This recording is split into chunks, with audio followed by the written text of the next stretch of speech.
Russia captures its first major city in Ukraine as forces overtake Kherson, and an aerial assault is underway in Kyiv. Despite escalating missile and artillery attacks, a massive convoy of Russian troops, more than 40 miles long, remains stalled outside the capital city center.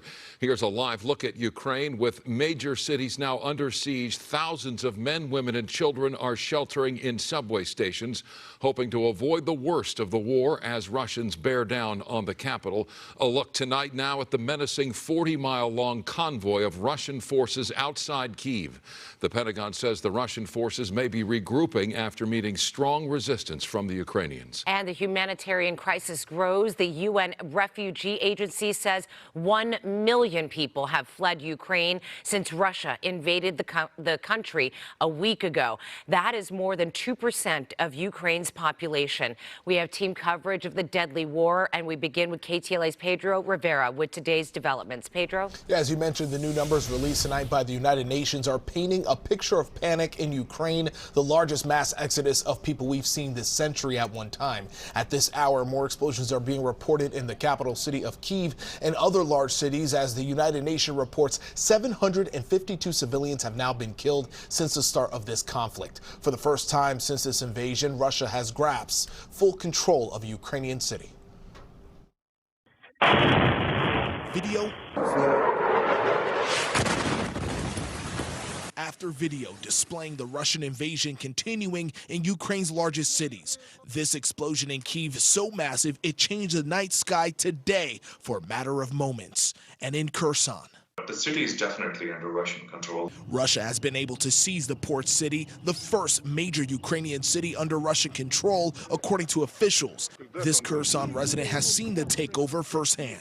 Today, when I woke up with the loud bangs outside, I just opened up my window and I saw like the tanks that are literally standing 10 meters away from my house. More residential buildings in Ukraine's second largest city, Kharkiv, have been destroyed. 3 schools, a shopping center, and a cathedral bombarded by the Russians. Firefighters here frantically trying to control the flames at this regional government building after it was hit with an airstrike. Russians have a significant amount of combat power applied in Ukraine, and they still have some significant combat power that they have not engaged. But Russia's massive 40-mile convoy has been slowed down by Ukrainians fighting back. Northern push by the Russians down towards the south, towards Kyiv, remains stalled. According to U.S. intelligence, Russian officials weren't expecting this resistance that has led to logistical problems. Russian troops dealing with the lack of food and fuel.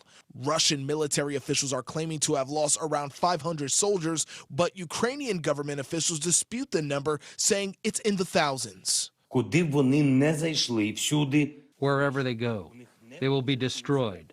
They will not have calm here. On Wednesday, Russia's Foreign Minister Sergei Lavrov reiterating Russian troops will not leave their neighboring country until key acknowledgments are made. The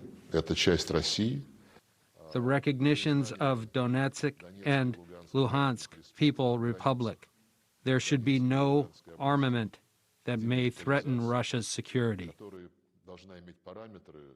And Lavrov also wants recognition that Crimea is a part of Russia. Now, China, one of only several Russian allies at this time, has come out to say that they would like to play a key role in meditating a ceasefire between the two sides. However, new intel first reported by the New York Times shows that China knew of the upcoming invasion and did ask Russia to delay its attack until after the Olympic Winter Games were over. A second round of negotiations between Russia and Ukraine are expected tomorrow, which is this morning in Belarus.